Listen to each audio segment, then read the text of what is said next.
Hello and welcome back to the deep dive. Today we're going to tackle a topic that, on the surface, feels like common sense, but the science behind it is actually quite beautiful. It's one of those things where your gut feeling says one thing, but the chemistry says something, well, something much more dramatic. Exactly.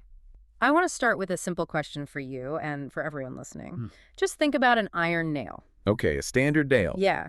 If you put that nail inside your refrigerator, sitting at, what, maybe 4 degrees Celsius, what happens? Very little. It might stay shiny for weeks, the rusting process is just incredibly slow. Right, but now you take that same nail and you put it outside on a really hot, humid day. Maybe it's 60 degrees Celsius. Well, it's a completely different story. It could be a rusty mess in just a few hours. It's a night and day difference, but here's the thing that always bothered me. The difference between 4 degrees and 60 degrees. I mean, in the grand scheme of things, that's not a huge energy change. So why is the reaction speed so massively different? And that question, that's the perfect entry point into our topic for this deep dive. Which is? We're looking at Unit 3, Chemical Kinetics, and specifically the temperature dependence of the rate of a reaction. And this is not just about rusty nails, is it? No, not at all. This is actually life and death stuff. We need to answer questions like, why do chemical plants have to control temperature so precisely? Sometimes just 1 degree can be the difference. To prevent explosions and things like Exactly. Or think about biology. Why does a fever, which is a very small rise in your body temperature, speed up the healing process? So our mission today is to understand not just that heat makes things go faster, but why the change is so, well, exponential. That's the word, exponential. That's the key. So let's start at the very beginning. What is the absolute core idea here? Zero-level explanation. At the simplest level, temperature has an exponential effect on the reaction rate. So a small, steady increase in temperature. Gives you a dramatic, nonlinear, exponential speed up in the reaction. I hear that word exponential a lot. Can you give us a rule of thumb? Like if I heat something up just a little bit, how much faster does it actually go? There's a very famous general rule for this. It's an approximation, of course. But for most reactions, it works.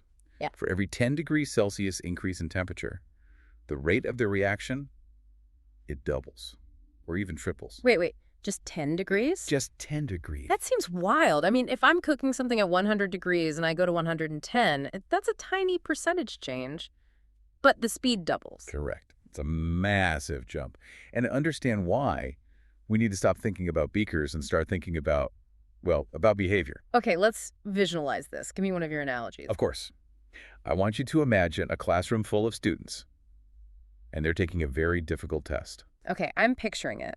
The exam hall, complete silence, lots of stress. Now, let's say the AC is broken and it's really cold in there. Yeah. Maybe 10 degrees Celsius. That's freezing. The students are sluggish, they're shivering, their fingers are stiff, they're solving problems, but very slowly. I've been there.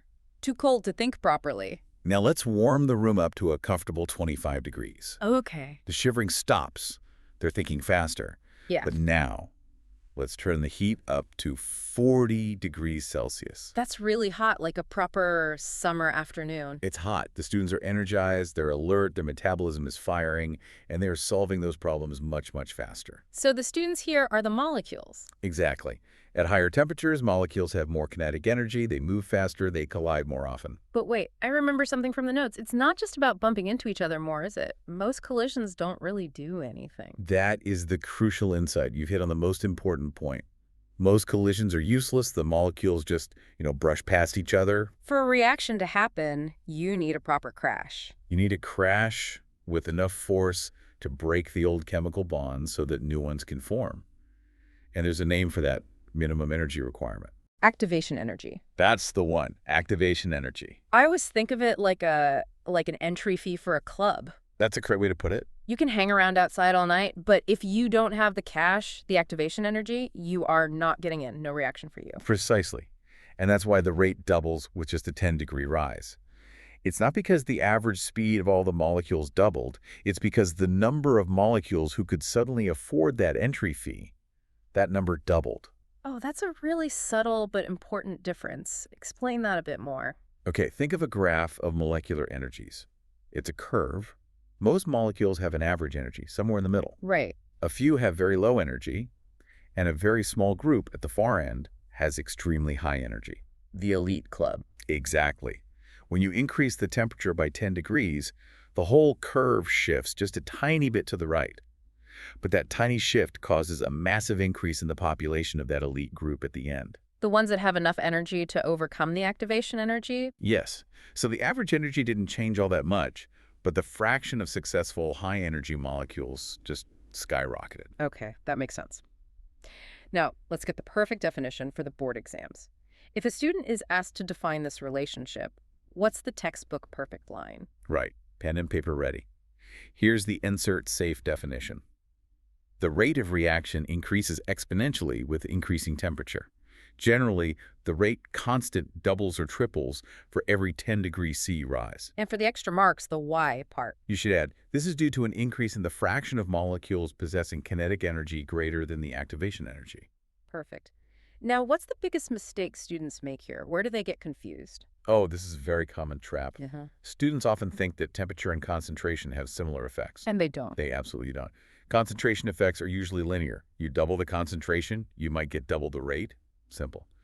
But the temperature effect is exponential. It completely dominates the reaction speed. Got it. So temperature is the heavy hitter. Oh. Okay, I need another way to visualize this activation energy. Let's make it stick. Let's use the classic analogy. The energy barrier and climbing a hill. Okay, I like a good hill climb. Imagine the activation energy, the area of their air, is the height of a really steep hill. The reactant molecules are like hikers at the bottom. And to become products, they have to get to the other side. They have to climb over this hill. Now, at a low temperature, the hikers are tired.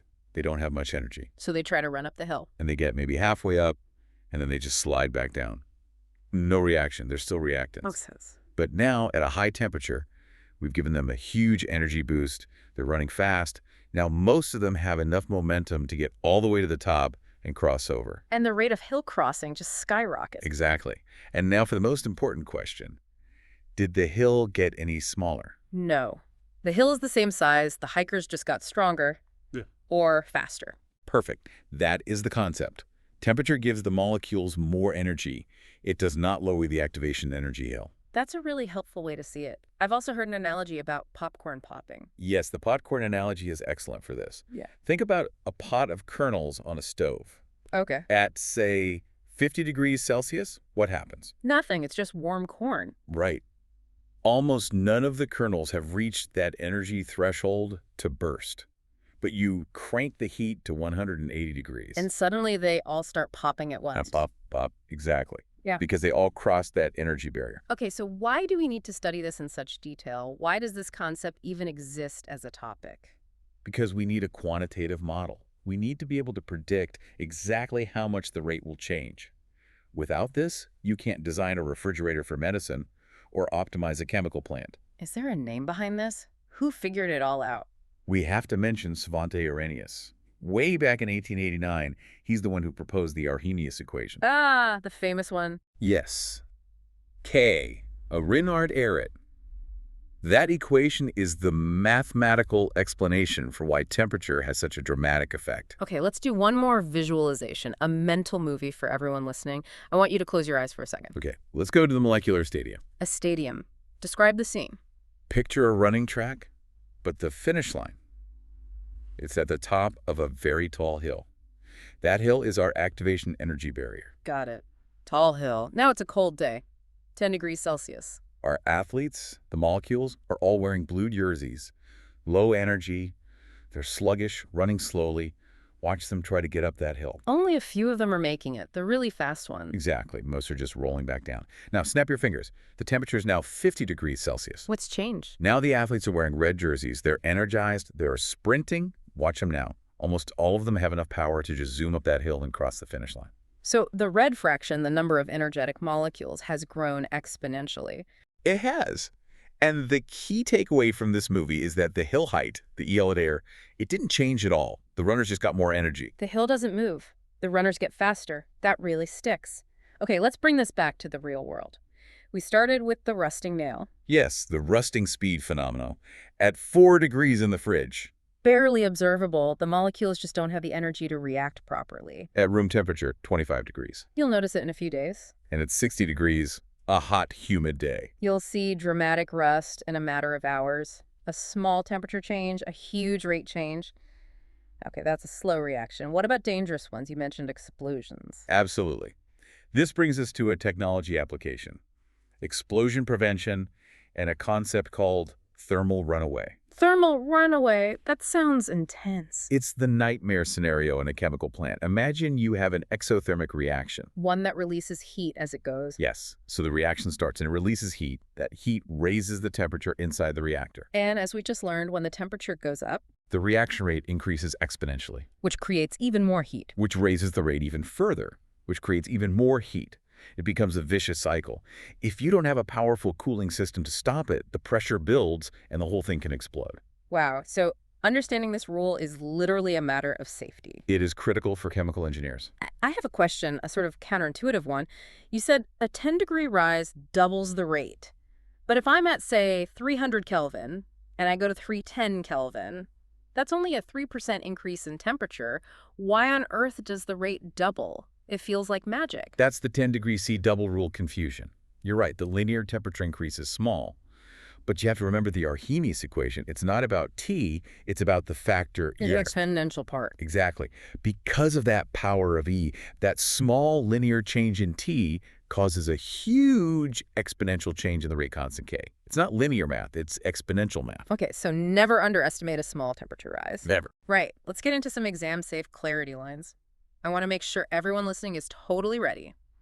I'm going to play the role of a stressed student in an exam hall. I'm about to write something down, and you have to tell me if I'm right or if I'm about to lose 5 marks. I'm ready. Let's do some myth busting. Okay, scenario 1. I write. When we heat the reaction, the activation energy decreases, allowing more molecules to pass. False. Big red X. You just lost all the marks for that question. Ouch! Why? Temperature does not lower the activation energy. The barrier height, the hill, stays the same. What changes is that more molecules have enough energy to get over it. Never, ever say EA Dillol changes with temperature. Okay, crucial. Scenario 2. I'm explaining the math. I write, the Arrhenius equation is just a theoretical idea. It doesn't really fit real-world data. False. The Arrhenius equation fits experimental data incredibly well. It's one of the most robust and useful equations in all of physical chemistry. Good to know. Scenario 3. I write, activation energy is a variable that changes when I change the temperature of my experiment. False. Again, activation energy is an intrinsic property of a specific reaction. It is independent of temperature. The height of the mountain doesn't shrink just because the day gets hotter. Okay, final one. This is tricky. I have 2 reactions. One has a really high activation energy, a huge hill. The other has a low one. All right, the reaction with the higher activation energy will be more sensitive to temperature changes. True. That's an excellent point. You get full marks for that. True. But why is that true? Think about it. If the hill is tiny, lots of molecules can get over it already. Giving them more energy doesn't make a massive difference. But if the hill's a giant mountain, a high energy, almost nobody can climb it. So even a small energy boost helps that group disproportionately more. That makes perfect sense. High Ehlers means high temperature sensitivity. Okay, I think I passed the test. You did very well. So let's wrap this all up with a quick summary to lock it in for revision. Okay, let's do it. First, the core idea. Temperature increases reaction rate exponentially, not linearly. Second, the key rule. The rate roughly doubles or triples for every 10 degrees Celsius rise. The rule of thumb. Third, the visual. Remember our hill climbing analogy. Heat gives more hikers energy to cross the hill. It does not lower the hill. And the most critical exam note. Do not say EIRJX changes with temperature. Say the fraction of effective collisions changes. The fraction of effective collisions, that is the golden phrase. That's the one. This has been a fantastic deep dive. I want to leave everyone with one final thought. We talked about how temperature speeds up reactions. Think about your own body. Yes, think about getting a fever. Exactly. Why does a fever make you feel so drained and strange? It's not just the illness. It is your body's entire chemistry speeding up exponentially. You're running a chemical marathon just by lying in bed, because that small temperature rise has doubled the rate of your metabolic reactions. That's a powerful way to think about it. It explains the exhaustion perfectly. So next time you're in the kitchen, watch how fast something cooks. It's kinetics in action. Thanks for listening, and keep asking questions. Goodbye, and happy studying.